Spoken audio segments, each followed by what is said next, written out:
Hello everyone, today we talk about medieval peasant revolts in the 14th and 15th century. So today it will be more like a storytelling fundamentally, because I already addressed several times the topic of medieval peasantry in general. I've already made two videos that can be interesting as a general introduction and further consideration on what I will be discussing today. The first one is Thinking Late Medieval Peasant Revolts.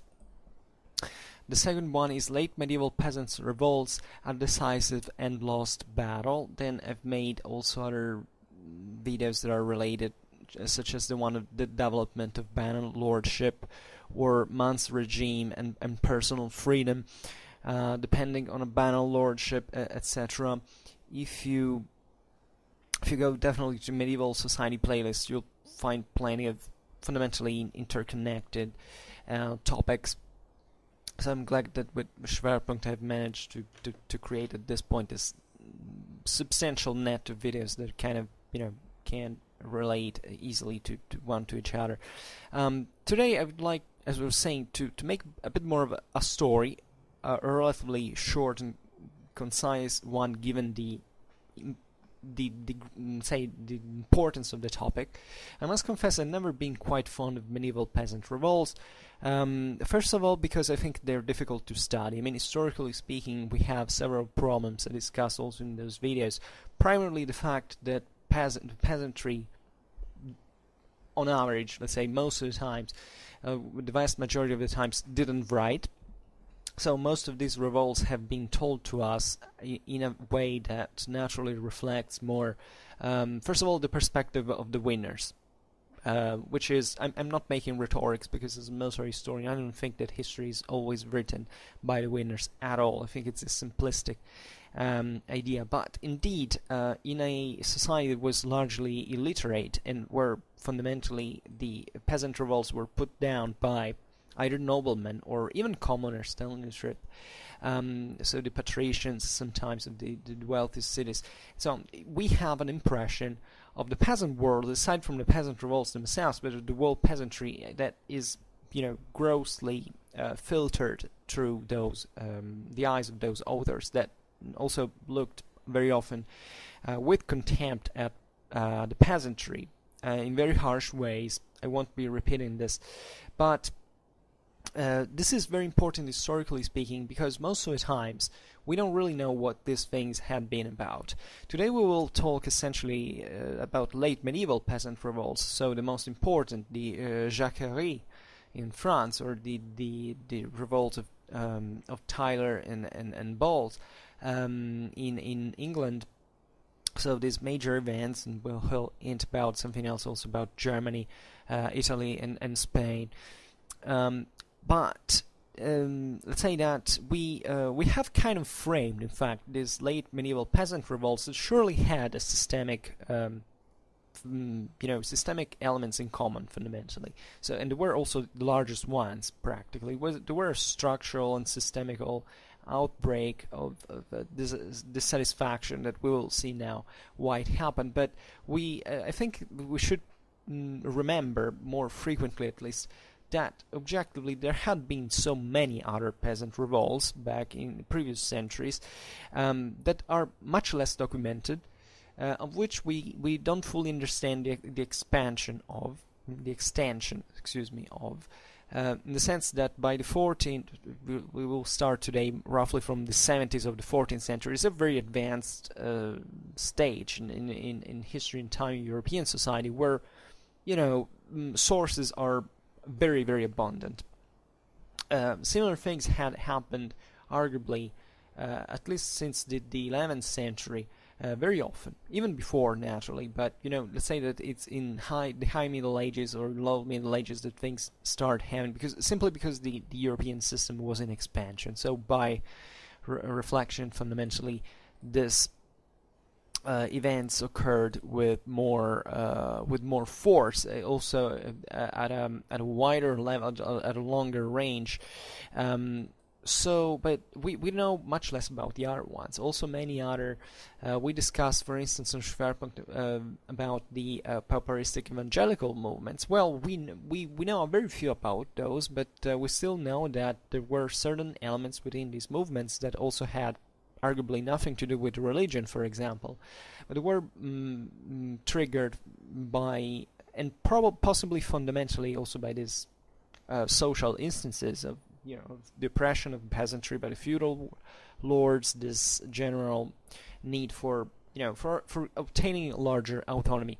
And I'm not making a point, because usually, people who study these things have, at least up to a few generations ago now, how things have substantially bettered, had a kind of a classist interpretation of this phenomenon. Usually social history has been relatively, I can say, dominated, but at least highly influenced by scholars who came from either a Marxian or not Marxist background. So classism is being emphasized sometimes, especially in older historiography, to describe this phenomena. Today we are discovering, say, other sides, even Marxian theory, not Marxism, but Marxian theory is not all that bad. I mean, there are serious faults obviously into it, but it can be a key of interpretation. But we never have to forget, this is something I particularly stress, especially for medieval history, that first of all, the peasantry, especially in early medieval, but also still in high medieval times, up to the end of the late Middle Ages, exactly in these centuries where eventually things got worse, were substantially autonomous. I mean, the idea of the medieval peasant as a sort of serf slash slave is pretty stereotypical. It's really not like that. Medieval peasantry was sometimes, even beyond, especially in certain specific contexts in the modern age, still relatively free. The greater contraction of peasant freedoms occurred practically here at the end of the Middle Ages.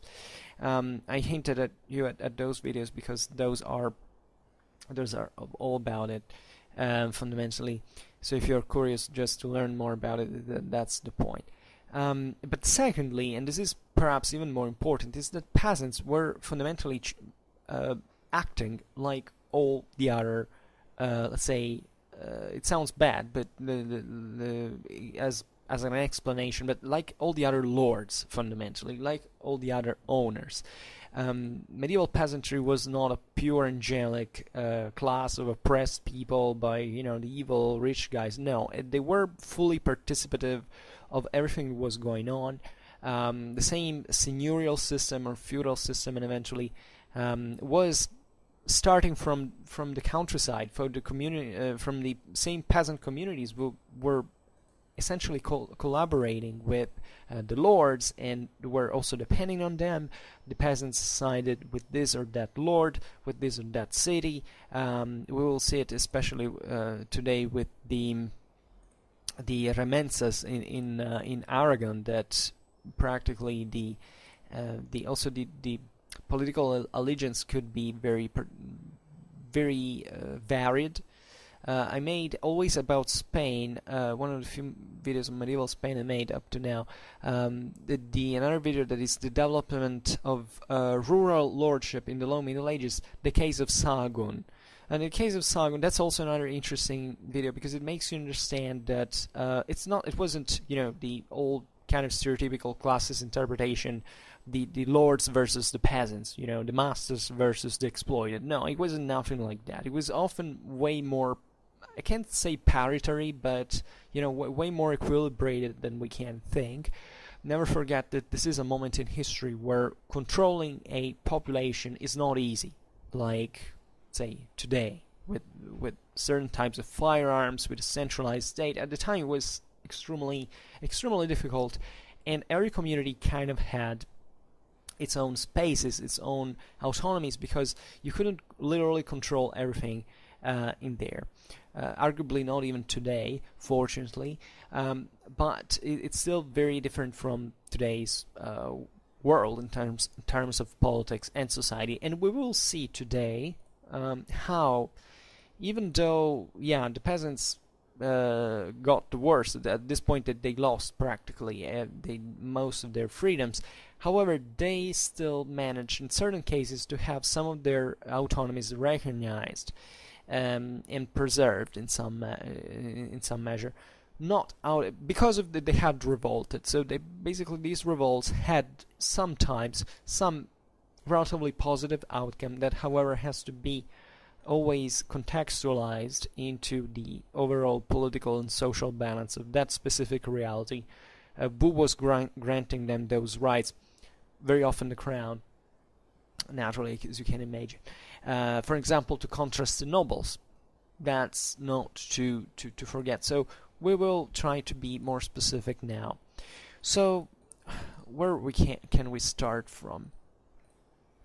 So we can say that, as we were saying, that there is, first of all, this great change that occurs into European society into the 14th century that we discussed very often on Schwerpunkt, because I personally, by the way, attribute a huge importance to it. It kind of marks in many ways the end of the Middle Ages in my very personal, very subjective perception of the thing.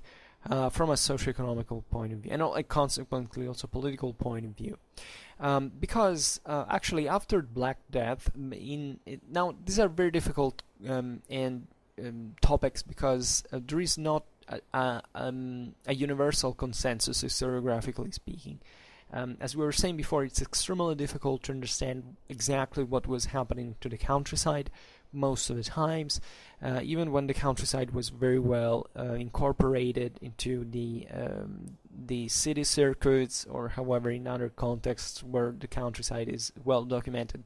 So one of the main problems here is that,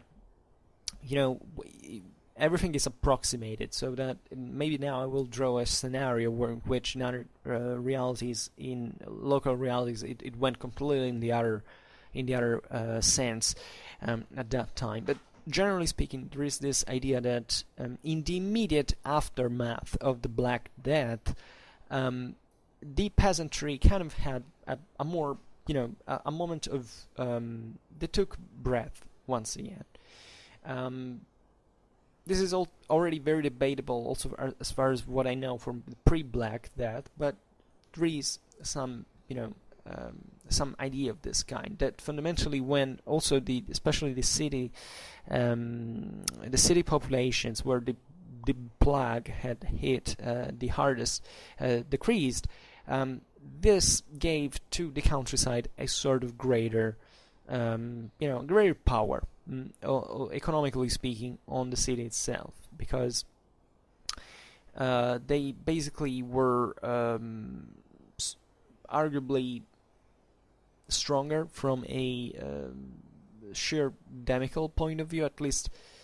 This is also very debatable, because in my opinion Black Death also swept very hard into and hit very, very hard also among the peasantry, where they had also the lowest immunitary defenses. They were worse nourished and so on. But there is this moment in which after the mid of the 14th century, the peasantry had generally had some kind of slight better living conditions, because now they had from the countryside kind of a higher contractual power. They had several resources, and now they could store instead of being absorbed by this huge pre-Black Death city populations. They therefore could be a bit more parity on the market with that reality. But overall, the countryside had still, however, been unavoidably framed into the political and social dominance of either the feudal elite or the cities in many ways. So even when we want to substantiate this bettering of the quality of life, we have difficulty to do it. We can spot it generally, but it was definitely short-lived and probably not even very relevant. It was not enough, still in a pre-industrial world, there was a very low economical potential, a very low crop rate, relatively low crop rate, to, for these peasants to fundamentally take the next step and organize themselves in something more structured. They simply didn't have resources. They probably even understood, the part of the change that had occurred in favor of their resources, but it's not that their lifestyle had been drastically modified. Not even drastically, but just even in some cases, possibly not even that sensibly modified by this new occurrence. So there is a coming back fundamentally of the elites in the countryside. At this time, that European politics and society is dominated by a sort of refeudalization of society after the Black Death. This occurred for many reasons now we can't explain, but fundamentally the princely states become albeit very slowly, to structurate, to start even this very first dynamics of centralization. Cities are now ruled increasingly by lords, or framed into the feudal connections. So there is a moment in which within that same world, there was an increasing of of social stratification, where it wasn't just so many different communities kind of coming together like in the commune or with corporations, etc., but it's essentially the most powerful ones, the richest ones, those who have the highest amount of wealth concentrated in their hands, that begin to structure always more orderly a unique domination, and this entails in many ways a clearer direction of intents, fundamentally, greater unity of command, if you want, and therefore a greater ability to hit hard where they wanted to essentially acquire power and come back. So in front of this social changes, the peasantry doesn't have an equivalent like that. The peasantry is not able to organize into political bodies that could fundamentally oppose a resistance to these new rulers, fundamentally, and they very soon this seigneurial pressure begins to harshen on them. And this happens also at other levels. We're not just talking about the ultra elite, we're talking also about the kind of the upper middle class, the patricians of the cities, for instance, or other landowners that not only have now more after Black Death, probably more properties in the hands of a fewer people, but at the same time are coming back prepotently on the land, because after the Black Death there had been notoriously also a huge financial crisis. This actually had predated the Black Death, and possibly also triggered it, because it had impoverished so many people, so that even living conditions have to become kind of dear, and this possibly also together with a coldening of the climate and all what we can speculate fundamentally, because we don't have the certainty on many things, brought to the worsening of these conditions. And therefore, when the market collapsed, the first consequence, just like it happens at all times in history, is that you are once again oriented towards the real assets. People need money, so they sell, the small owners especially. So those people who already had the money kind of start investing a lot into real estates, into land, into farms, and therefore there is a very strong coming back, especially of the urban classes, into the countryside. and these classes want to secure their control on the land, so they realize now it's more profitable than trade in international traffics, and they want to ensure that these revenues are maintained firmly to their hand. So they essentially make a grip on the land, on the farms. It was naturally worked by peasants that were their service, and this increased in part their of course it limited the tutelage over these workers, limited the workers' freedoms in some ways. Excuse me, I drink a little.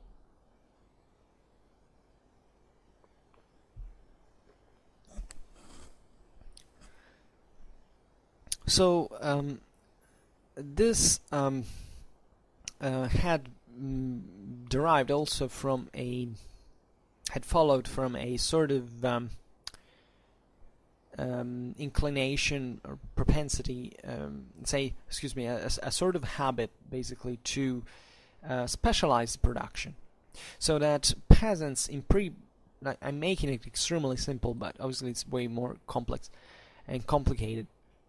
Peasants had been left in PreBlack Death relatively freer, so they also had been able to grow, to cultivate.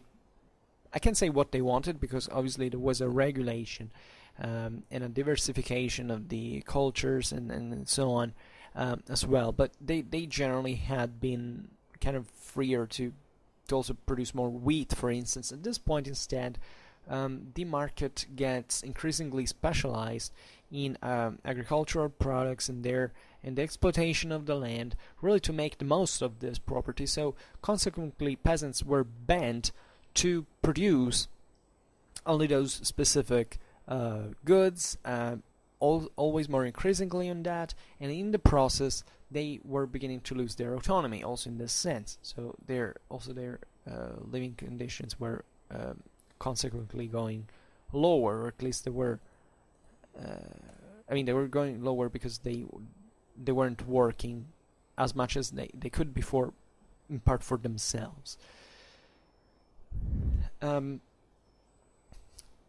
So this fundamentally, how did it happen? Well, the high wages practically finished. Most of these peasants entered into the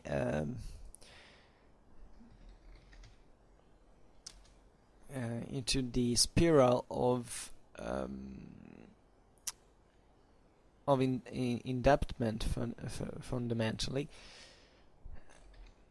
Excuse me, why don't I check? Yeah, they went into debt, fundamentally, into indebtedness. I didn't know this word in English.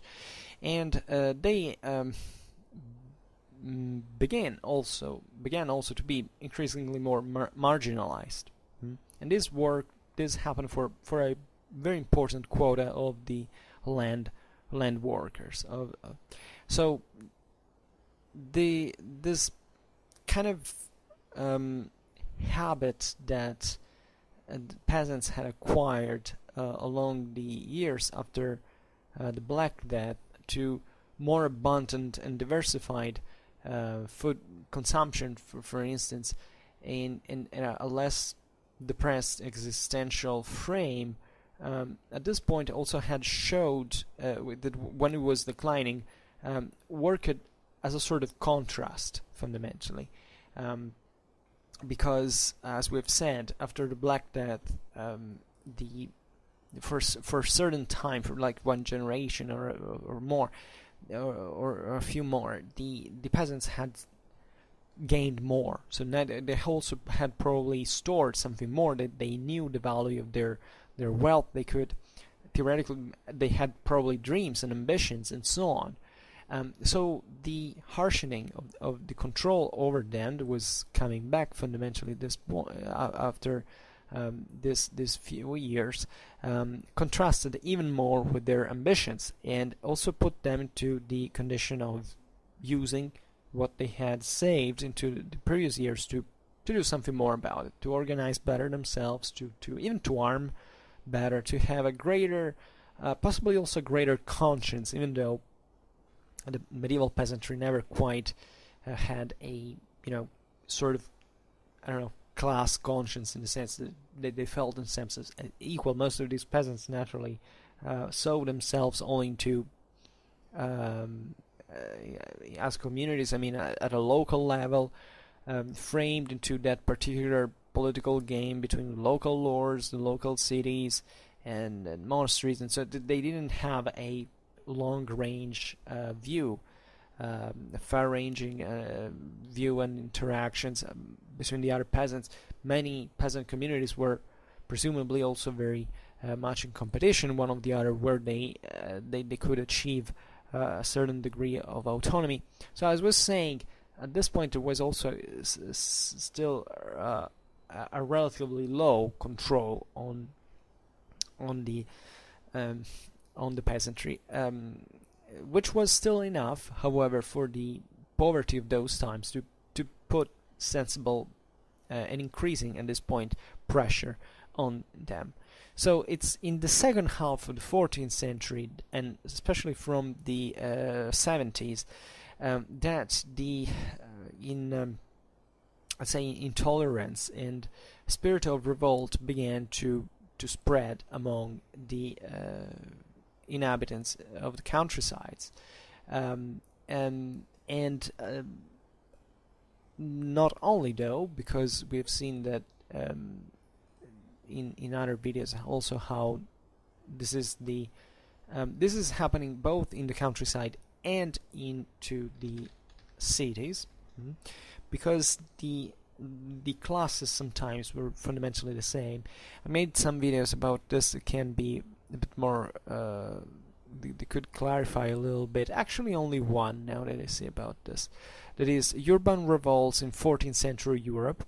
Yeah, that's the only video I made about that topic, which tells you more or less how this happened. Also, the urban revolts were all put down. They went partially in parallel with the peasant ones. We will see it now also with the Jacques, etc. The most important ones were in the large industries of Italy and in other great centers of production, where fundamentally the salaried workers had come as immigrants from the countryside into the city. So when we're looking at this second half of the 14th century and this widespread revolts both in the countryside and in the cities, we're talking about classes that were not really so similar at that point, because they had kind of grown differentiated, but were still kind of the equivalent in the two environments. The peasants, the workers of the land in the countryside, and the salaried workers of the large textile industries of the main trade centers of Europe, that were suffering the most of this crisis, of this harshening of the conditions, of this increasing in this higher stratification of society, and also of this general economical contraction that had happened. You know that basically in PreBlack Death, economical standards and demographical standards in Europe were not met fundamentally until the full modern age. So this was a system that had brutally contracted, and after this phase of instability, of shock, where after the Black Death, where peasants had managed to carve here and there somehow their space, were eventually now brutally restabilized by this fewer owners that, however, had a much greater amount of power concentrated into their hands and reabsorbing all these other properties in a much harsher way. This is very important because there is even a sort of kind of saying in pre-Black Death Europe, there is especially pre-14th century economical crisis, a kind of democratic kind character of medieval Europe. Pre-Black Death Europe was a much more democratic Europe than post-Black Death Europe. As we were saying before, the Black Death eventually was to reaccelerate the process of feudalization and of the seigneuries and so on. This huge, enormous system that eventually collapsed into the middle of the 14th century, he said, had emerged from a much more even social dynamic, for which during the High Middle Ages all the classes of Europe had kind of developed, and I can say in the same way, but in parallel. I mean, even if you look at the peak of feudal Europe in the 13th century, you realize that in parallel the cities, for instance, were growing as well.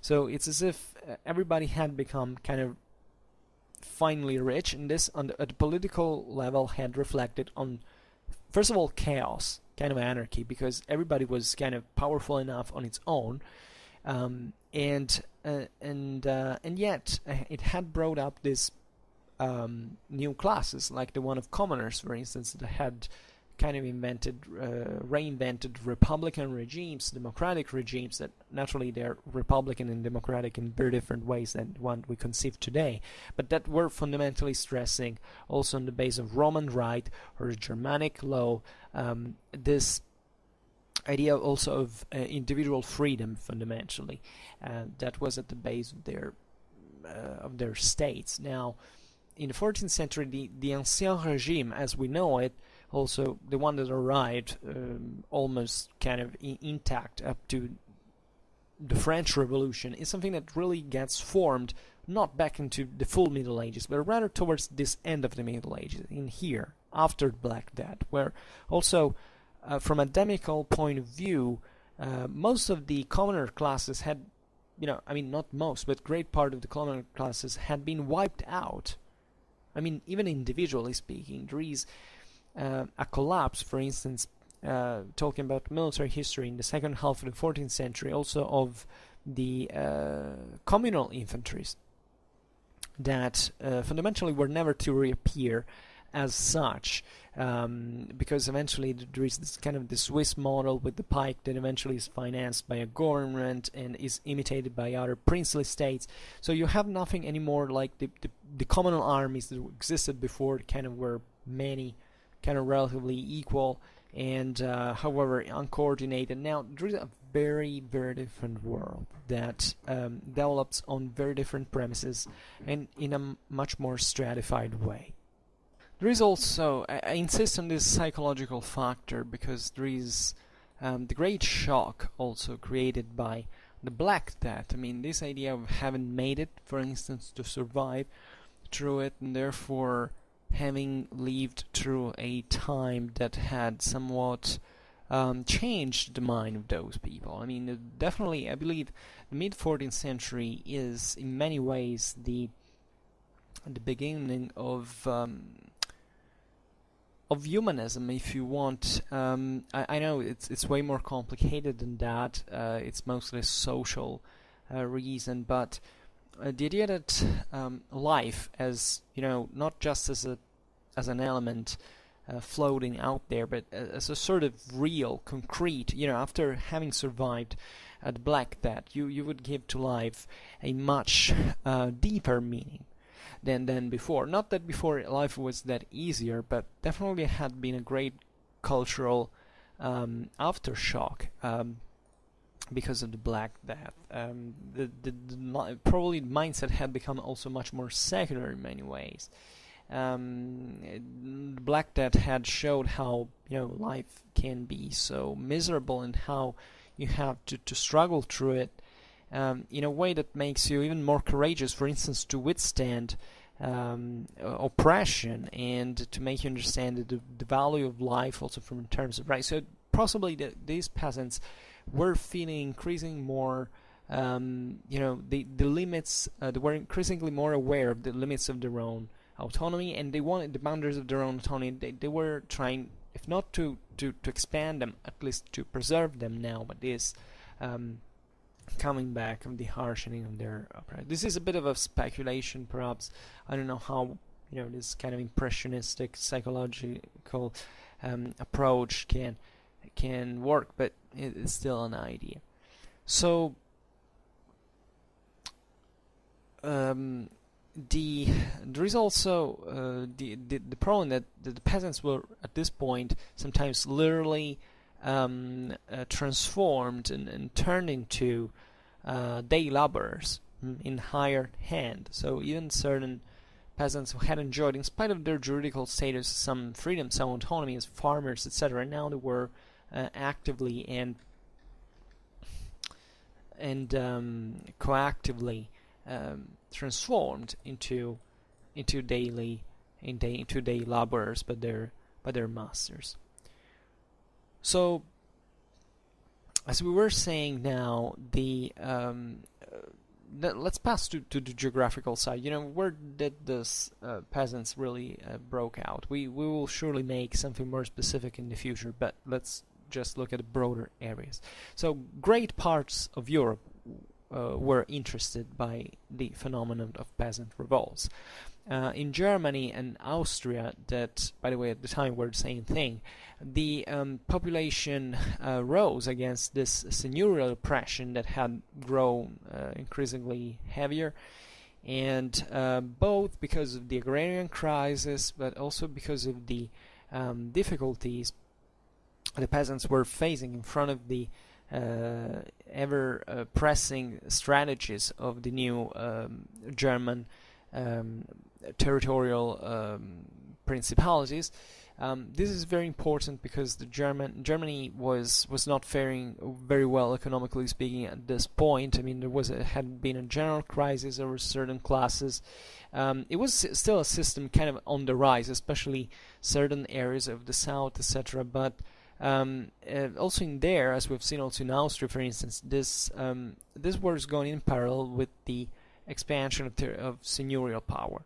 There were certain classes that now were, if you think about even the knights, there were so many former so-called ministeriales that were essentially this class of German non-free knights. This is the characteristics of German knights. They were usually mostly from the south of Germany, but not only. And at this time, they up to the mid 13th century, they had been faring pretty well. Also beyond, they had become, even in spite of they were non-freemen, technically speaking, but they had become as powerful as many noblemen. Now this class that was a bit in the middle between the lower classes and the new princely aristocracy, now becomes to be either increasingly tied to this princes, but at the same time that they also are facing a very strong economical crisis, for which they also go abroad. They go fighting into other countries as mercenaries, into Italy and so on. It was a pretty miserable life in many ways. And the peasantry at this point is suffering also the ravages of the various wars that are being fought between the various lords. That thinking about the clashes between the Habsburgs, the Wittelsbachs, the Luxembourgs, and so on. So they were not easy times. It's, however, in France, England, and Italy that the greater movements, let's say, the greater agitations took place. The French Jacques is definitely possibly the most famous of these agitations. It had a very wide and intense outbreak. The name of Jacques comes from the mocking term, the mocking name of Jacques Bonhomme, which is fundamentally the average standard name given by the noblemen to the French peasants, because Jacques is a very famous name. Bonhomme means nothing but good man, so it's like the standard you could find out there. This rebellion was it was a series of rebellions. Actually, it was something very very widespread, and this is interesting because it shows that even though lacking a general awareness of themselves, of their conditions, of their classes, of communities that lived far away, even within the same France, these rebellions were being triggered by kind of the same factors at the same moment. So they were breaking out pretty quickly in large parts. I don't want to say that they weren't coordinated, because probably there was kind of also an imitation, fundamentally, of these various revolts. When you can imagine when I don't know, there was a peasant community who rebelled to their lords, the other communities around were saying, oh wow, is it maybe the good time to make it ourselves? So this is possibly also how this, but it was probably not anything, directed from the above, not at all. It was very spontaneous, and there were structural, systemic reasons for it, mainly, and we'll see it, the crisis of the 100 Years' War, the ravages of the countryside, the economical crisis, the defeats of the French crown, etc.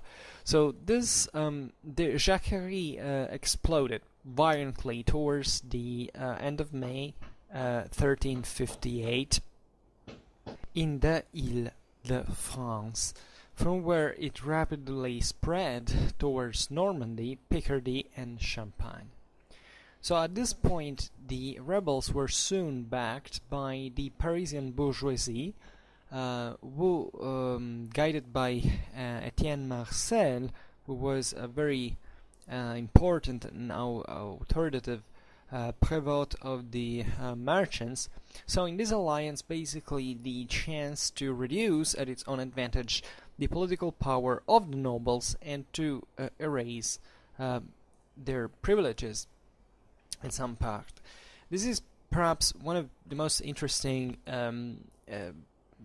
elements, features of the Jacquerie, the deciding of the middle classes, of the commoners of Paris, of the merchants, some of the wealthiest merchants, in fact, with the peasantry.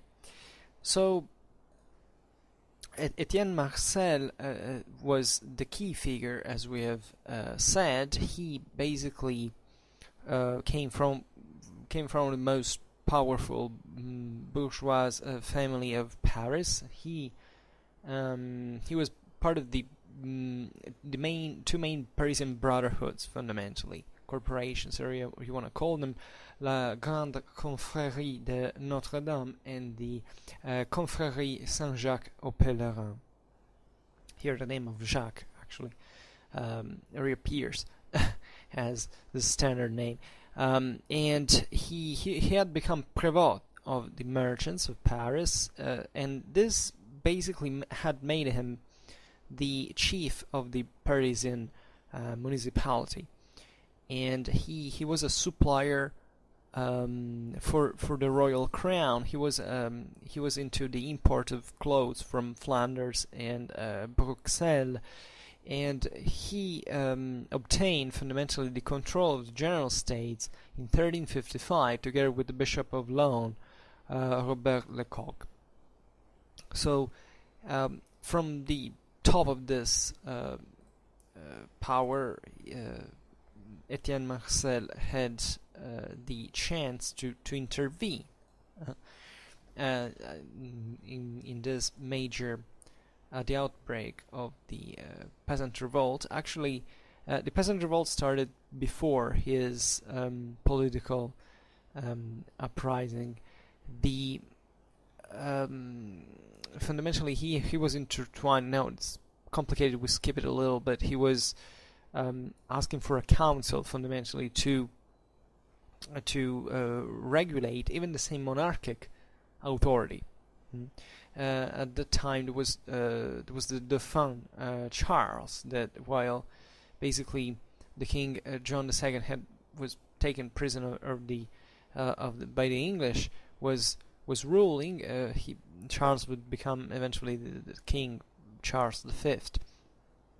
And in fact, the even though this council was not created in 1357, the same Dauphin had to emanate to concess the Grande Ordonnance that basically put the Dauphin under the tutelage of the General States, which it was a substantial limitation of monarchical authority in this sense. At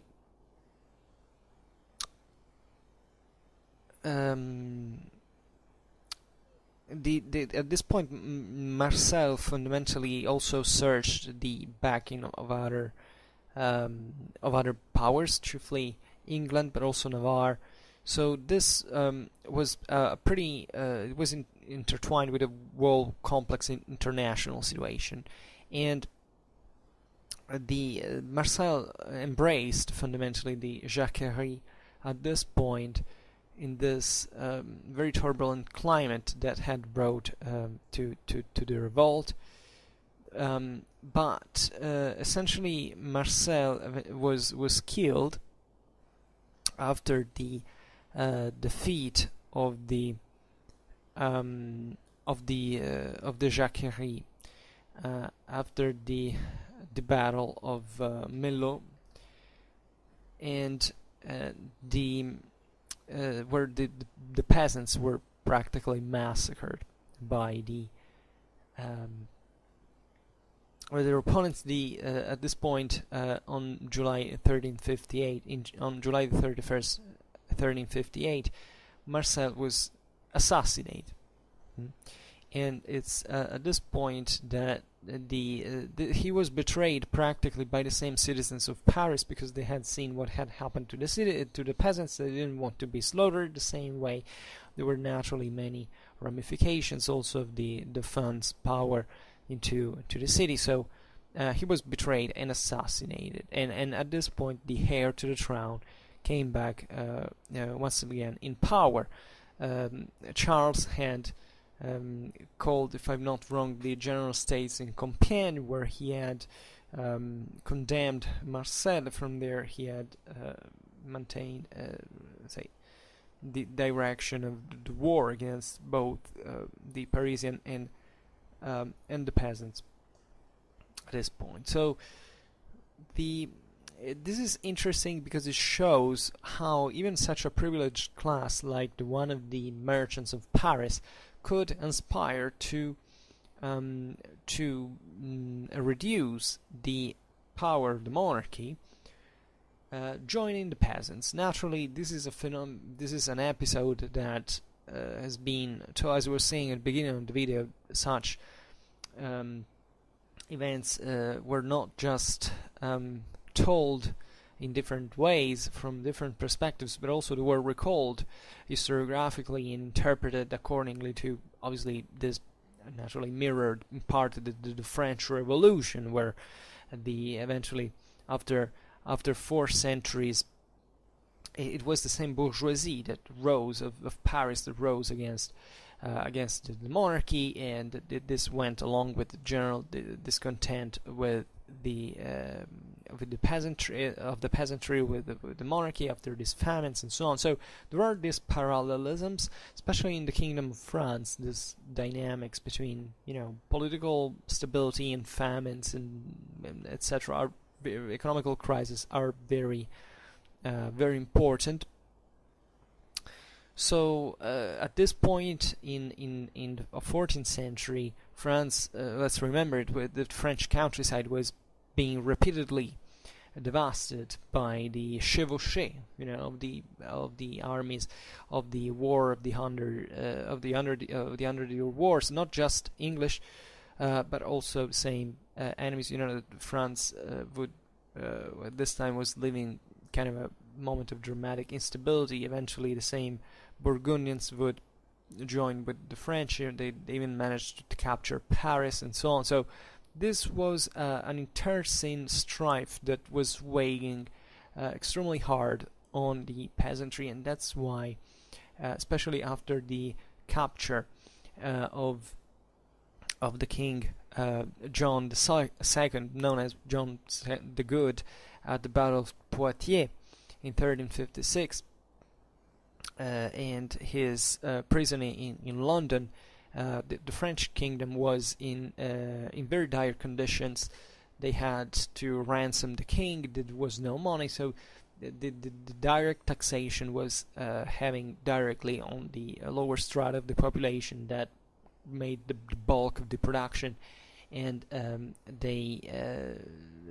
that's the reason why the Jacquerie broke out. But there were also many other revolts. I mean, many clusters. You know, can't send, even if you look at on a map, you know, there were so many different places that rebelled, and also in different years, not just in this one. But the major thing had happened, in fact, in 1358, in this very politically tormented moment. And there is a general consideration you can attach to this, because especially the capture of the king into battle was very meaningful in a society that was still based on the social contract represented by feudalism. Theoretically speaking, even if we were talking about France, so the most elitary and aristocratic country already at that time in medieval Europe, the idea at the base, juridically speaking, was that the subjects were sort of free contrahents of this social pact. The idea is that the authority of the king, or whichever authority that was ruling, officially recognized, was in fact legitimized by the acceptance of the freeman. This is very, very important, because it has its roots back in the day into both the Roman and Germanic law, as we were saying before, and therefore a king that not only was captured, that was evidently, at that point the most epiphenomenal. It was the cherry on top of all the mess that was happening in France during the 100 Years' War, but also the fact that these communities weren't being defended was perhaps the most natural, I would say, reason for these rebellions as well, because I made some video on birth of the seigneurial system, the vassalic beneficiary system, and how this the Battlelordship had developed, and this was primarily it. I mean, it was really the defense of the community, the military defense of the community, that made the lord legitimized in power, because that was the first thing it was requested. Even in the in royal ideology that developed into the low Middle Ages, the first duty of the sovereign was to protect, sword in hand, his subjects. If he failed to do that, he was unfit. It was by, as a consequence, also delegitimized by God in some way, because the same kings had stressed more than the legalistic, contractual legitimization of their power, mostly the divine sanction, especially in France, that had this very powerful mystics of monarchy ever since, back in the day, the Merovingians and so on, when the kingdom of France as such not even existed. But the French kingdom had inherited this legacy and had built much of the monarchical prestige in this base. Well, the idea is that this backfired when things went wrong, because if you're legitimized because if you're on the throne just because God wants that, and even if when you fall, like in such a dramatic situation in Battle of Poitiers, with the capture of the king himself, well, that's also a very powerful sanction for saying, you failed badly. Even God has fundamentally taken you out from that place for a reason. Naturally, it's way more complicated. You can flip this in another sense as well, but it's the other way. But fundamentally, especially from the peasant perspective, was very material, because these guys were striving for survival into what the agrarian system of the time really was. remaining literally without defense, having this, knights just coming to raid and pillage and destroy, and that was a very good reason for say, okay, you know what, if the king is not doing anything for me, I will just rise and take what I think it belongs to me. So these revolts were also extremely violent. As I was saying before, we don't have to think about the peasants as angelic figures who were brought to such excesses because they were just starving to death. There was definitely also a need for social ransom. The idea that this oppression had to end in some way, and that was the right moment for seizing more. In fact, this is a perspective that is often underestimated. That is, that up to this point, peasants could still objectively have carved their own space into the institutional system of Europe. In the same Kingdom of France, they might have become part with some representatives of the General States. It was still feasible at that time. They failed for reasons that I explained, especially in that video, about the decisive and lost battle. That's in the title, late medieval peasants revolts. They lacked coordination. The fact that they were ignorant definitely played a role into it. You can think about what the communications were, but mostly because the same peasants were not, in fact, they had not enough resources. They didn't control much more than what could serve just for surviving. They didn't have this infrastructural system that the crown, that the nobility had managed to build over the centuries, and that exactly in this point in French history was heading towards a sort of centralization. I mean, the very first bulk, I think, in Western history of permanent armies started in France exactly during this time. So they couldn't. I mean, did the peasants besiege a castle? It was very difficult to do. Of course, the peasants did storm several castles, but they got them fundamentally in other ways by raising en masse and seizing other centers of power. But what I'm trying to say now is that they didn't have enough resources accessible in a systematic way, and they also lacked probably the know-how, the intelligence, the expertise to make that system functioning. So these are part of the reasons why they failed to achieve something more. Especially in this case, the case of the Jacques was repressed in an extremely violent way, and it was pretty obvious because, as we were saying, also the French aristocracy, a bit like all the aristocracy in Europe at the time, but in France this was more marked. It couldn't conceive the idea that a rustic, a peasant, a villain could even dare to think to raise his hands over a nobleman of noble blood. So these peasants were massacred as animals fundamentally, because that's what they were practically considered like. There are very interesting studies on this. I mean, how the peasants were conceived as sort of almost kind of a proto-racist ideal. I mean, this idea of noble blood was really believed at the time to be kind of biologically grounded. Like, the noblemen thought to have a different blood compared to the others, so these were considered inferior. Also, physically speaking, this is something actually came very far. That it has roots in Indo-European tradition. I mean, the idea that the strongest, even the most beautiful, has some kind of a right to conquer, to win. That there is this very I don't know how. Well, whatever. I can't find the right term, but I think you understood what I'm talking about. So this is how it ended, and you realize that the way it ended, we also doesn't make us doesn't let us know much about what the peasant perspective of the whole situation had been. But this political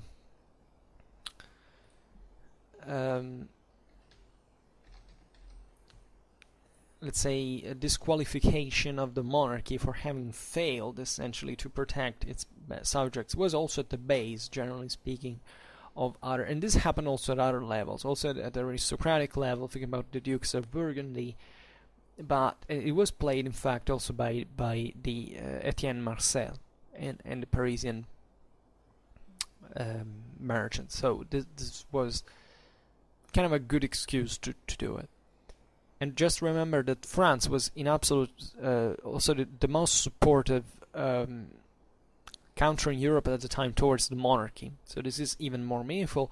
And I would say that this episode of the Jacquerie, in fact, represents a bit. It kind of explains pretty well how messed up the situation in France was at the time, given the war, the devastations, the political military crisis, and so on. So passing to England instead, in the May of 1381, was the time of the, in fact, of the English peasants, whose insurrection that was triggered essentially by the exaction of a new personal tax, the so-called poll tax, the triple, the one that of 1377. Had its roots in the general discontent and dissatisfaction deriving from the harshening of the subjection to the seigneurial class, and in the efforts that were produced by the normative law on independent work, independent jobs, fundamentally introduced in 1351.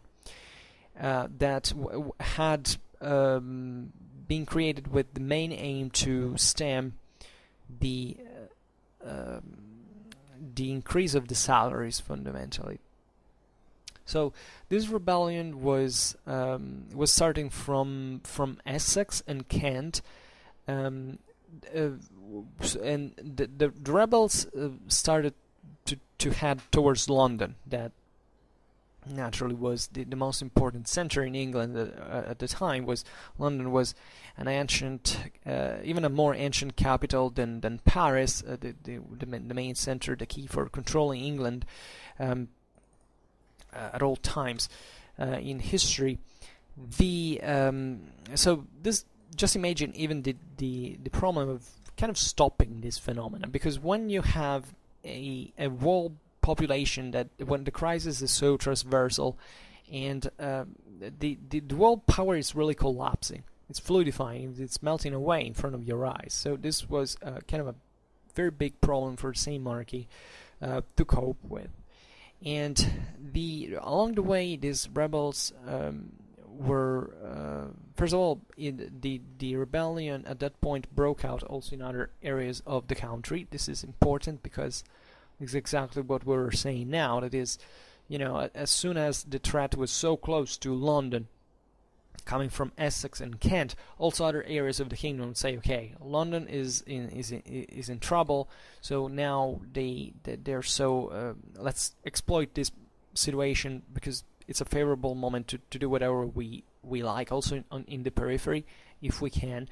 Then things will arrive. This also gives you the things will sort things out later, and this gives you the dimension of also the grade the grade of survivalism, I would say, that existed in here, and meaning these people were literally starving to death sometimes. So yeah, they were perfectly aware of what they were doing, of the potential consequences, but hey, it's better to be alive, in 1 week than, being dead.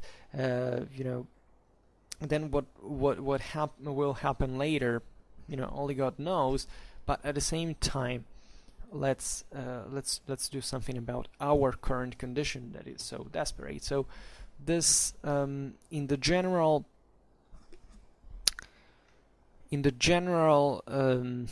picture, we never have to forget the sheer material poverty of this world.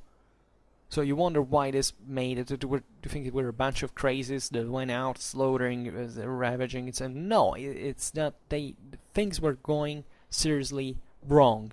People wanted to eat. People had to survive, and this meant to break the rule. And at that point, when you broke the rule, it was, it wasn't just like for doing it a little bit, because that would have equated to be repressed immediately. If you hope to survive, it was better to seize as much as you could, hoping that would help you later to come out of it with a greater bit of bargaining power, just even sometimes of military power. And it's interesting that on this occasion, several English castles were also destroyed. This is important because throughout all these peasant revolts in history, or even later, just thinking about the French Revolution as the most disastrous consequence in this sense, the peasants were targeting exactly the symbols of noblemen, of the aristocracies, of feudalism. So castles were naturally this time the mansions of the noblemen, also their rights, their charters, their privileges granted by the crown back in the day was all stored in there. In fact, one of the greatest losses, one of the greatest damages in damaging in absolute terms from an historical point of view of episodes like the French Revolution is that an entire the entire documentation practically of the French nobility, their charters, their diplomas, and all this stuff are lost. Things that date back to the Middle Ages that were extremely rich, especially in the French kingdom, where feudalism had been so robust, had this kind of also greater forms of organization. All these documentations went completely lost because the peasants wanted to wipe out even the same memory of the privilege that the noblemen had acquired. So this happened in many ways. And famously enough, the chiefs of the 1381 revolt were Wat Tyler and John Ball. Wat Tyler was fundamentally at this time they managed to enter in London. By the way, they even Tyler entered in the city and into the Tower of London and sacked the city. Then he eventually had even a conversation, a meeting with King Richard II, asking the abolition of servitude, of nobiliary titles, the confiscation of ecclesiastical goods. This is also kind of interesting given the fact that back in the 16th century, eventually the Tudors confiscated much of the ecclesiastical, especially monasteries and so on. So these were kind of demands that, as radical as they could sound at that time, however, they had a very strong and meaningful material reason. It wasn't just an ideal symbolic element. This property was needed by at least according to them, by other people to survive. So that would have solved their problems theoretically from their perspective, and that's why the reason of these demands. Tyler was wounded by an officer of the king, and he was eventually killed by the Lord Mayor of London, that at the head of 7,000 citizens had dispersed the rebel bands. This is important because, differently from Paris, you see that here I think the Londoners didn't join into the revolt, as they had actually suffered from it since the city had been put to sack. John Ball was this other figure that also had this, ecclesiastical extraction. He was part of the lower clergy, and this is also very interesting because it shows that even in the same church there were these different orientations, where an aristocracy also in the church, and the small clergy was all another kettle of fish. And Bull can be considered as an agitator. He was a priest, and he was also following Wycliffe's doctrines.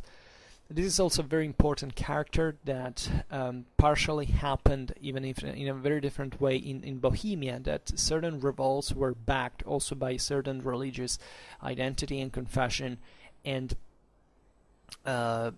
this was all very political, so it's not really an equivalency. Religion was used as a tool, so case by case you have to focus what was the real even feeling that these people proved. But it's important because this new, we can't say Protestant doctrines, because these were fundamentally the prelude during the 14th and 15th century of the Lutheran reform, and you can interpret them as a prodrome or something like that, were stemming from this instance of social inequality, for which, according to these people, that were naturally fueled by Christian ideals about pauperism and this general criticism towards the wealth of the church and the Church of Rome, its hierarchies that were allied with the lay hierarchies and so on, had to be put to an end. And this is why before I was saying that there is probably much more homogeneity between among all the various peasant revolts in history at this point, because you realize that so many evangelical pauperistic movements that had happened in the centuries before were starting from the same basis, from the same assumptions. There were large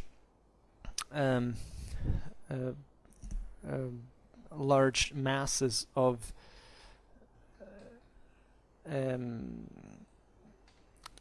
I would say disowned, of impoverished, of marginalized, that wanted to feel socially, ransomed in some way, and that they were serving, and they were criticizing the elites fundamentally. And at that point, in fact, there is a whole branch of the historiographical interpretation that sees also into this what we mostly think as religious movement, actually social movements dictated fundamentally by poverty, that of peasants that wanted to overthrow the ruling class and seizing their power. So this has all this is all very interconnected, and the general lack of information is practically it's devastating, because it doesn't make you see clearly into the world matter for what we can understand. So John Bull, however, was in fact had become so famous in the revolt because there were many other clergymen, and he became kind of spiritual leader, if you want, because he was being backed, in fact, by many peasants in there that were listening to his new theories, were liking the religious, the Christian mantling, I would say, of this social instances, for making them believe essentially they were doing the same thing, not just from a social point of view, but also from a Christian point of view that was the center of the beliefs of this time, this point. And John Bull was imprisoned, if I'm not wrong, and eventually freed in 1381, and by the same rebels of Wat Tyler.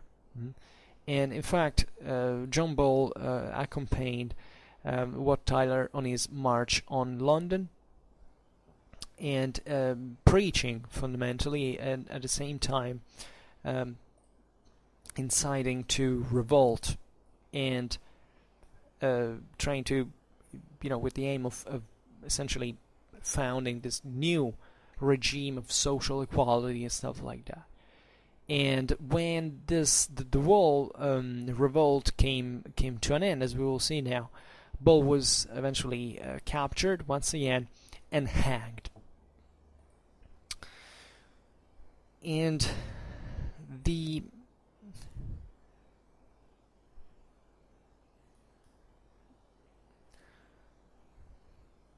so what else can we say?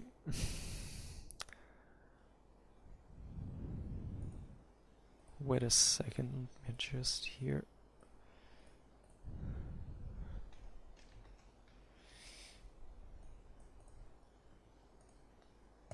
Oh, finally. Sorry, this is the bad of recording with the computer in front of your eye. So you get distracted every 3 seconds.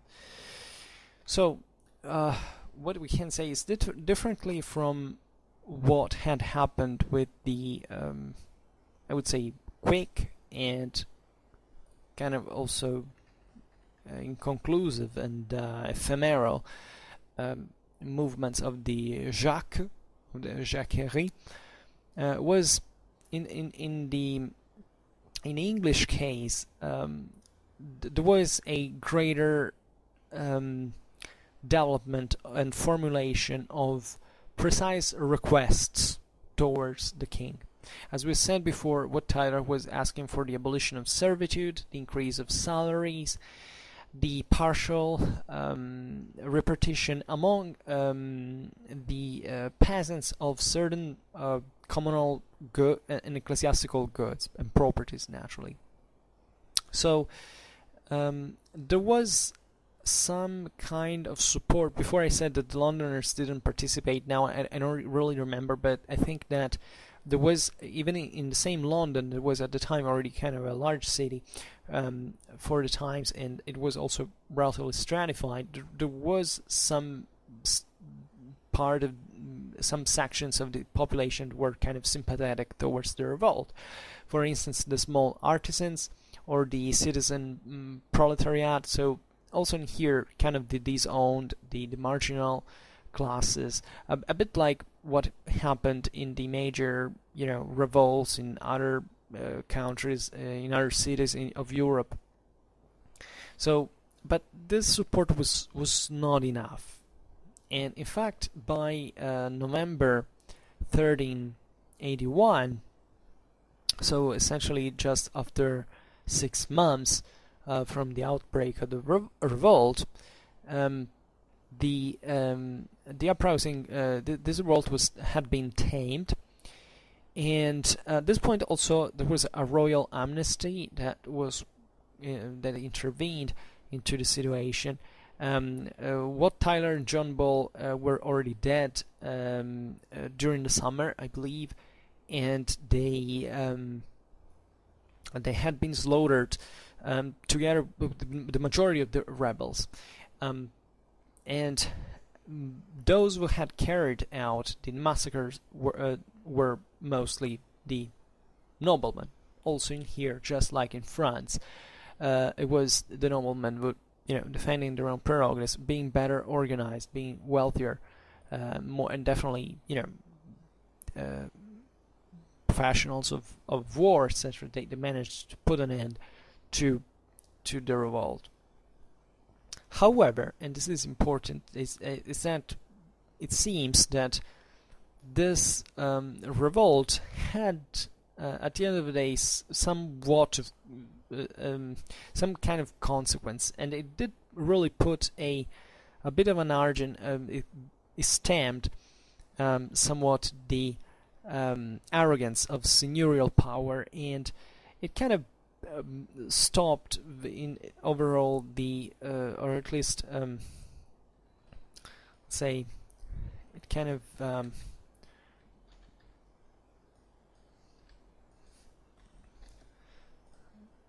diminished or lessened the major discomfort, distress of the rural classes. So this is important because it shows, in spite of the outcome of the revolt, like the damage that could be done. This had both the Jacques and the English revolt had showed that the peasants were freaking dangerous. So even if they eventually had kind of lost it in the end, this was not to be given for granted, and especially the damages of a new peasant revolt that could occur eventually would have been too costly even for the same nobility. So this brought the nobility perhaps to reconsider certain aspects, to be aware of the consequences that could happen. So there are other areas in Europe that also had similar movements, and there is, especially into the north of Italy, into the southern of Germany, in the 80s of the 14th century, the episode of the so-called Zucchini, that even with different connotation invested the territories of Piedmont, especially the Canaves area, and the Swiss valleys, that as well as certain areas of Languedoc, telling the truth. And now I don't remember exactly. Let me check one thing.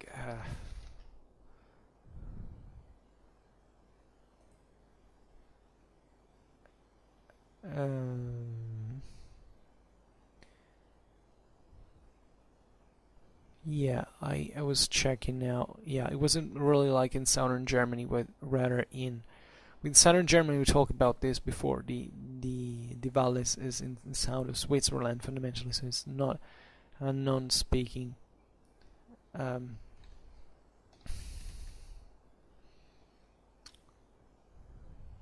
Okay, let's a second. Okay, whatever. So this area, however, into the Western Alps, fundamentally, also on the Rhone, on the side of the Po Valley and on the Rhone Valley, and this, in fact, it was triggered by a territorial entity that was developing exactly across the Alps in this area, and in particularly to the ever oppressive taxation that was carried out by the Counts of Savoy and by the Marquis of Montferrat, and also by other lesser feudal potentates that were, by the way, constantly busy into fighting against each other. So really devastating these areas, the countrysides where the peasants lived. So this brought chiefly the Piedmontese, let's say, peasants to rebel, even making and these peasants even managed to obtain initially some military success, some relevant military success. In fact, in winter 1387, they came to threaten Turin, where the Counts of Savoy were progressively shifting their own center of power, because it was essentially a trade center. The Savoy my main center was Chambéry, on the French side, by the way.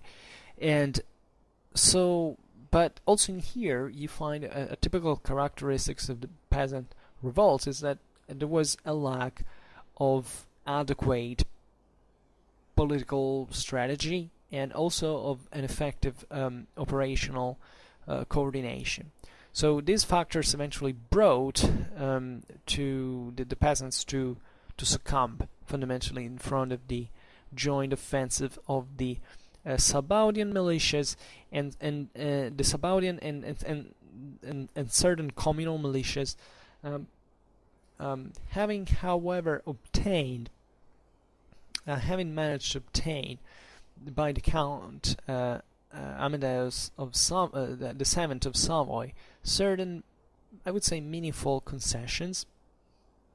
That shows also in here that you didn't really want to mess up with peasants, and this means that these people were indeed still capable of exercising some force and power. Also consider at this point what the endemic needs and economical needs existed at this point. This was not a time in which you could replace certain amounts of population so easily. It was difficult to deport, if it was difficult to repopulate. The growth, as we've seen, was pretty slow.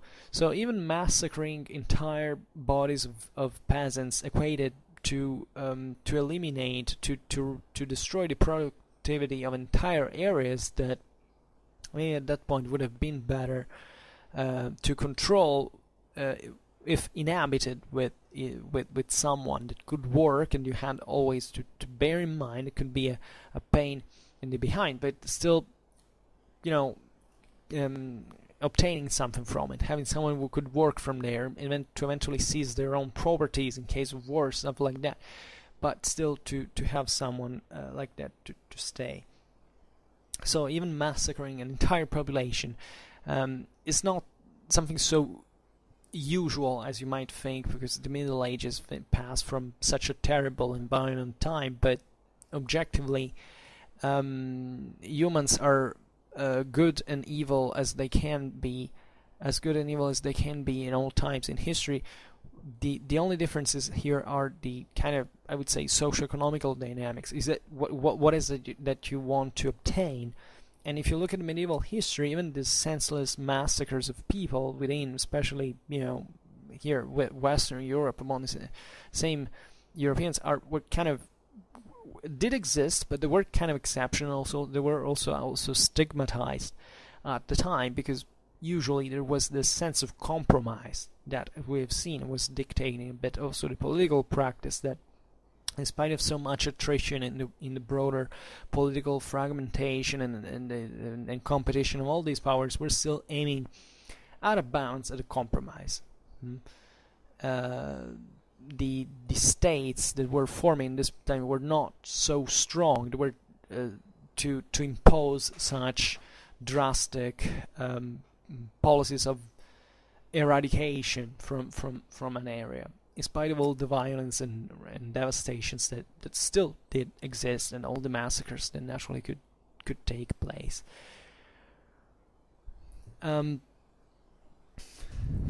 So these revolts also, towards the 70s and the 80s of the 14th century are kind of the most famous ones, the ones that are usually more recalled, but they didn't quite stop there. These were perhaps the major outbreaks in that dynamic that we have discussed before. So this was the moment of harsher attrition that came between the peasant classes and the aristocracies to settle, more or less to give an orientation, but revolts kept going on also in the following century, and even in the 16th. Just thinking about the Great German Revolt during the Reformation. Also, there was practically always the same thing. They were based, dynamically speaking, always on the same premises: poverty of the peasants, new ideological instances of social revolt, wherever it was, and eventual repression by the noblemen. Other areas of Europe lived in different ways. That there were areas of Europe that remained so relatively primitive and poor that basically everybody was a peasant. Like, you take certain areas of the Baltic Sea or the far north, to take Finland, for instance. In there wasn't even an aristocracy proper. I mean, the aristocracy was just a landed gentry that was among the same peasants. But these were kind of the most advanced areas of Europe in some ways. So there was this greater, these greater forces and capability of coercion that could be applied into these systems.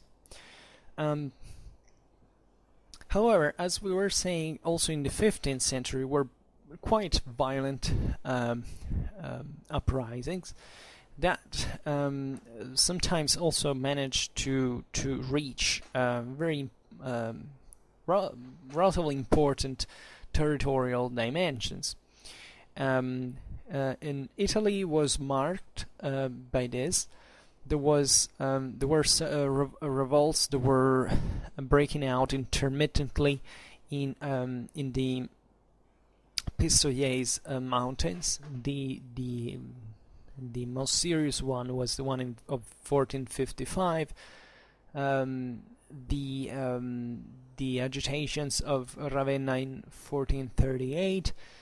The anti-Aragonese insurrection that was happening, was sweeping into Calabria in 1459. The last is particularly interesting because also in here it was intertwined with other dynamics, chiefly the revolt of the Catalan noble Anthony de Centelles, I believe it was. I don't know how in Catalan that is spelled. However, this was quite a particular figure. He, at this time, southern Italy was ruled by the Aragonese.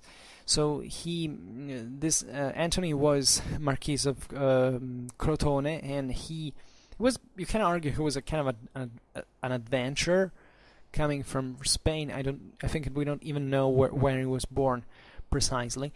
And he had, through certain matrimonial strategies, he had managed to obtain these noble titles of Count of Catanzaro and Marquis of Crotone, and he came to carve his own space into this area of southern Italy, and to enter in contrast with the King of Aragon, Alfonso the Magnanimous, in 1444. So at this point, Anthony was banned and deprived of his feudal properties, 1445. But when Alfonso died, Anthony tried to reacquire the lost properties, essentially backing this peasant revolt in 1451. So this is how it went on, and there were very bloody encounters on that occasion.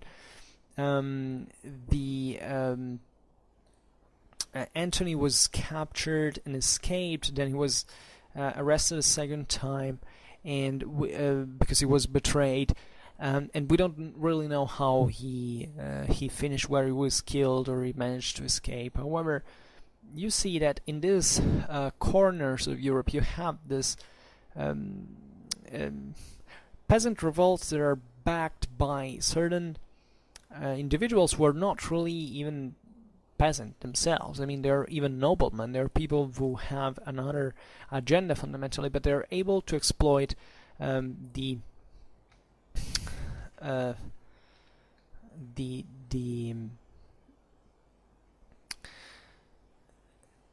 peasant exacerbation fundamentally excuse me, to obtain their results. So you can argue that peasants at all time weren't that happy to be under their masters, and was always kind of a potential for revolt among this strata of the population. Consider that feudal Europe in this sense had seen an increasing monopolium of violence by the noblemen fundamentally. So throughout history and the structuring of these monarchies and the spread of feudal system, etc., and the consolidation of it and of these hierarchies at the end of the Middle Ages, the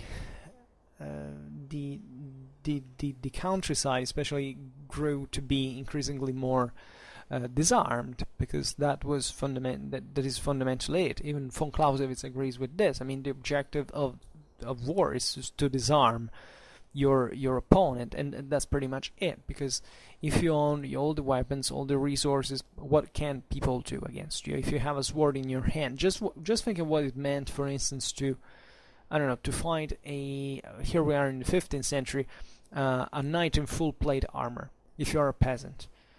Okay, there were kind of tricks that were used, also being full plate armor gives some disadvantages sometimes, but just think of, for the technology of the time, it's how can you stop an armored knight?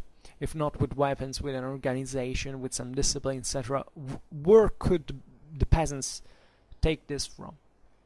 They could surely obtain something, but they couldn't hope to exist for much longer time without organization, without resources, and so on.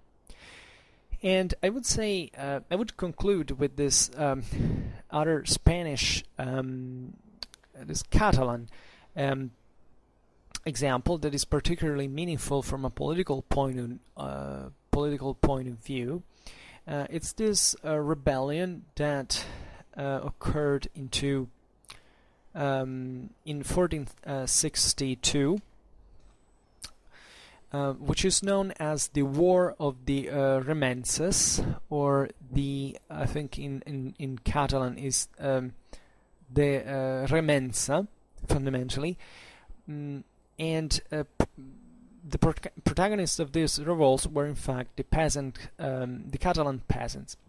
So they were literally the Remensa peasants, because basically Remensa means ransom, and these were workers that were tied to the land, and therefore they couldn't abandon the land without a permission of the Lord and paying this ransom. So it was fundamentally a bounty on their heads to if they escaped. I mean, what am I saying? These people didn't have money in this, but I mean, and they basically had to pay this money to go away, to go search for new opportunities, for a new work, for a new job, starting a new life, and most of them naturally couldn't move in this sense, and this ransom had to be paid naturally to the local lord. So what is extremely interesting of this war, the Remensa, is something that appeared, now that I think about it, also in that video made on the case of Sahagún, also in Spain, because the Remensa rebellion actually started with support of the crown towards the peasants in anti-noble function. Yes, so basically the crown and the peasants allied themselves against the noblemen. This is very important because especially Catalonia had a very particular institutional frame where the local communities, excuse me, the aristocrats had a huge power over the crown. Castile, for instance, was a very solid monarchical feudal state where the king was really fully in charge and direct in control of everything. Aragon was completely different. Aragon had this very long tradition of local autonomies, and as a consequence, the local crown had remained choked. In fact, in the institutional system of Spain, for centuries, this difference would remain practically, because you know that even if the Spanish crown was kind of dynastically unified in the second half of the 15th century, formally, I think up to towards the end of the modern age, the crowns of Castile and Aragon remained separate and split, and there were very few institutions, very few organisms that were properly regional. I mean, they were fully a royal control. The first one was the Inquisition, and that's why the Spanish were so fond of it, because they had made it to obtain it from the papacy, and it was a royal tribunal. So it belonged, basically, it could be applied all over Spain, not even just in one monarchy or the other, like all the other organisms were really about. So this was very important. The Remensa rebellion was very important for the Aragonese crown to fundamentally gain more power against the noblemen, so fueling the peasant revolt. Not that the crown was particularly interested about the condition of peasants. Obviously, they didn't give a damn. But in that case, it was particularly fine a chance to do something better about this strengthening of the monarchical institution.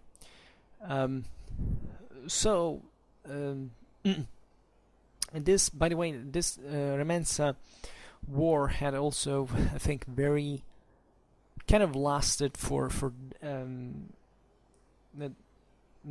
main. It lasted for decades. Actually, I think that the final decree that granted the peasant from the King Ferdinand of Aragon to the peasants was emanated in 1486. So it was something very long. It had also come out from decades of contrast and dissatisfaction and discontent. So that's where the peasants had given life to this general insurrection, the events of which would have been in fact also intertwined with the Catalan civil war that was fought in this decade between 1462 and 1472. So also in here very complex political dynamics that were all together always with these peasant revolts. The peasant revolts were never something isolated. They could stem from very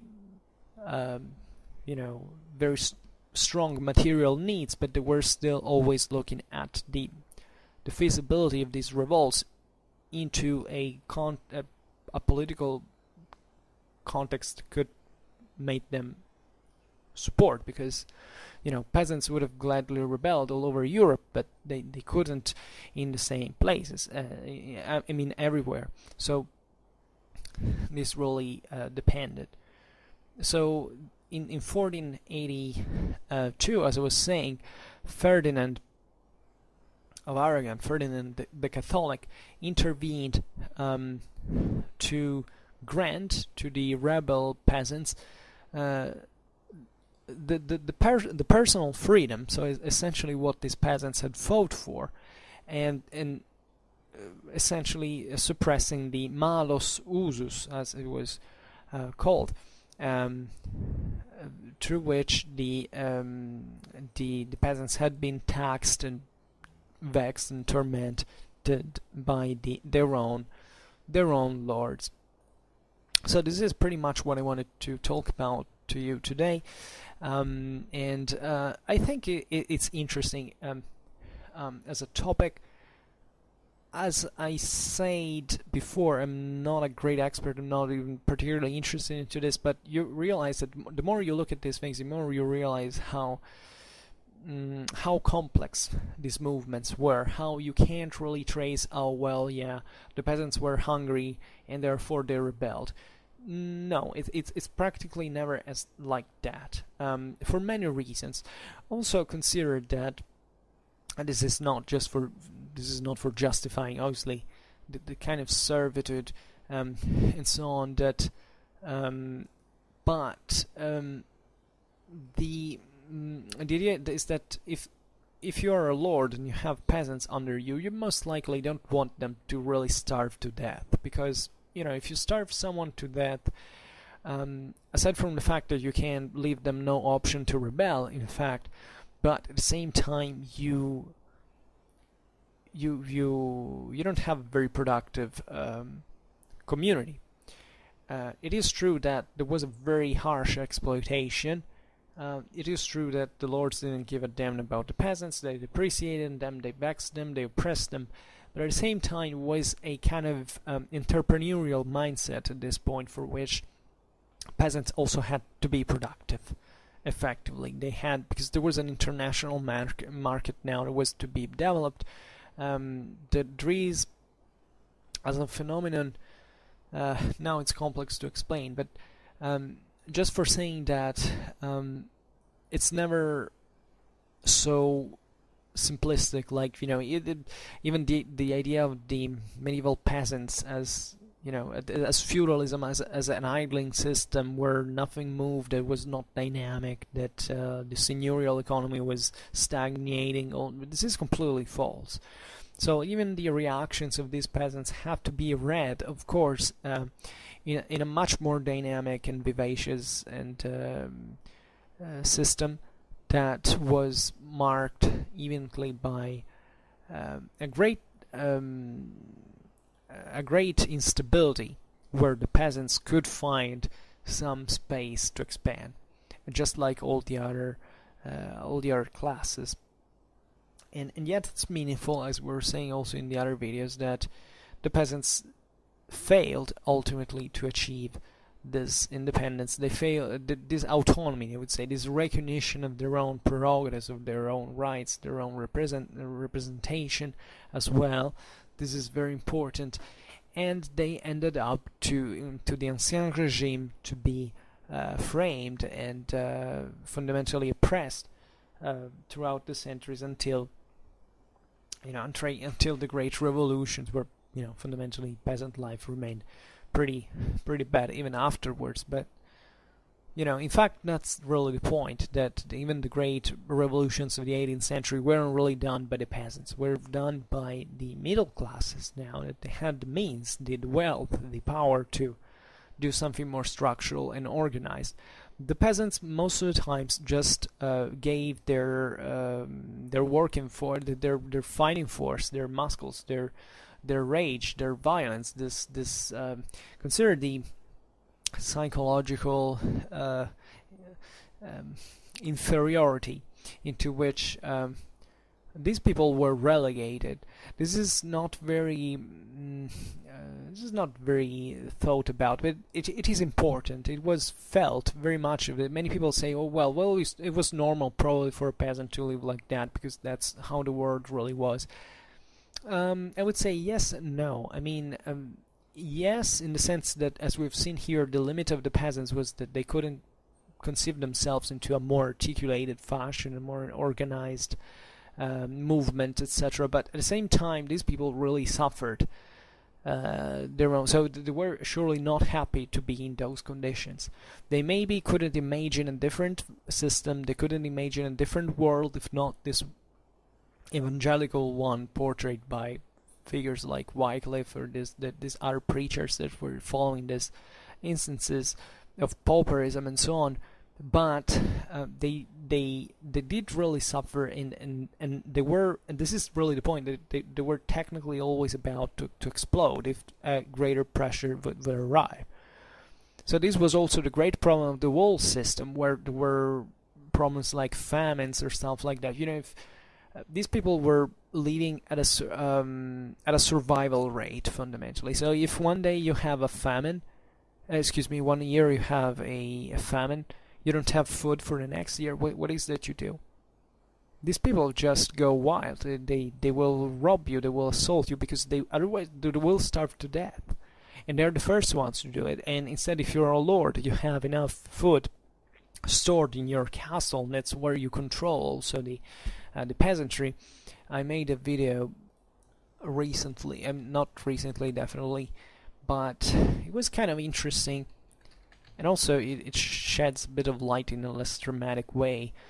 That is the importance of supplies and famines in seigneurial economy, which is often overlooked. That is also a bit what I was talking about before. That is the kind of challenging the myth, the cliche of the seigneurial system as a closed system, as a stagnating system. Absolutely false by any standard. So yeah, this is more or less, and there could be so many other considerations you could add, and I don't, at the moment I can't think of one. I mean, I could, but I don't want the video to get too long, so I'll stop it here. So this is all for now. I hope that you enjoyed this video. If you did, please share it, otherwise leave a like or subscribe to my channel if you're interested in my upcoming contents. And for now, I thank you heartily for listening to me. I wish you a nice time and see you next time. Bye.